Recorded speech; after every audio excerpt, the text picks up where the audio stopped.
What is going on, guys? Matt O'Leary back with another video, and today I'm going to do a fun one. At least I think it's a fun one, where I'm taking a crack at projecting Aaron Rodgers numbers in the 2023 season, and we'll go through how I come away with these projections and what I think anyway, a pretty good season would be for Aaron Rodgers, and a realistic one. I'd love to be like 5,000 yards, 50 touchdowns, 1 pick. But there's a method to the madness, and you guys tell me if it's close to your expectation, you expect a little bit more, less, wherever you may fall.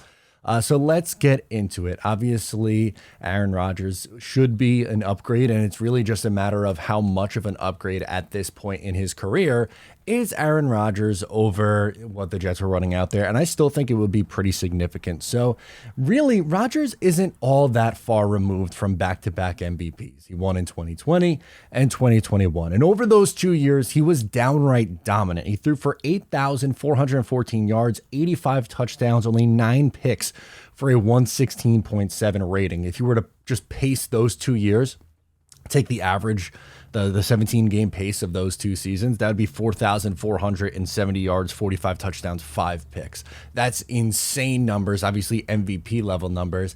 I don't think it's fair to expect him to play at that point. I think that is setting the bar too high. If he hits it, great. That means you get an MVP season out of your, 39-year-old quarterback, which again would be fantastic, but I can't really say that is my expectation for him in the 2023 season. But what about if you just want to look at his career average? So his career average, if that was paced out over a 17-game season, including the MVP years, including last year, which is a bit of a down year, 4,365 yards, 35 touchdowns, 8 interceptions. That's closer to where I am going to end up on his prediction. But what did he do last year? In 2022, he played with a busted thumb, and he threw for 3,695 yards, 26 touchdowns, 12 interceptions.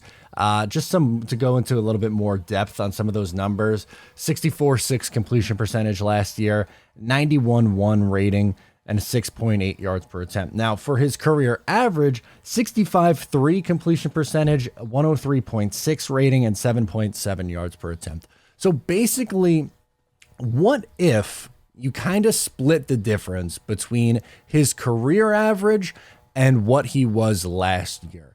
I think that is a fair and reasonable, once again, expectation for a 39-year-old Aaron Rodgers. And maybe he eclipses that, but I could kind of just go through and give you what that would look like over a full season. So if you were to take his career average and last year, which was 3,695 yards, that would be 4,030 yards, which is just over 4,000 yards, obviously.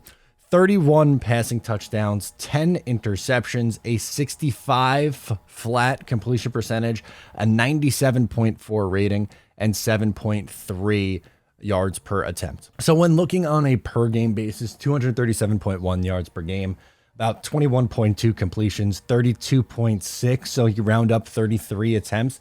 That sounds about right. I don't think the Jets are going to be throwing the ball 40 plus times a game. I think they're going to want a balanced offense. And again, it's not going to be like the Zach Wilson days where he's attempting 18 passes.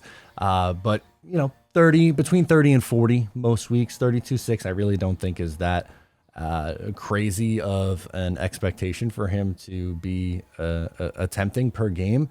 But would you sign up for a season like that out of Aaron Rodgers? Little over 4,000 yards, 31 touchdowns, 10 picks, 65 completion percentage, 97.4 rating. Is that enough for the Jets to win a lot of football games? I would say yes. I think that is absolutely enough for the Jets to be a contender in their division. Obviously, the Buffalo Bills, Miami Dolphins are going to be competing for that AFC East crown. The ultimate goal is to win a Super Bowl, which obviously easier said than done. The Jets haven't been to a Super Bowl since the 1968-69 season. But the AFC is tough, man. You have, again, the Bills, the Dolphins in your own division. You have the Cincinnati Bengals. Baltimore should be improved. Jacksonville's an up-and-coming team. You have the Chiefs, maybe the Chargers, even if they start to figure things out. So it's not going to be an easy path to what could be a Super Bowl. But again, I think if you're trying to go on what a realistic or rational expectation, that's probably around where I would end up. So I think if you split the difference between his career average and what he did last year, you come up with a pretty nice projection. So I want to hear from you guys. Sound off below what you would predict for Aaron Rodgers in 2023. Thank you so much for tuning in. Once again, I am Matt O'Leary. I'll catch you next time.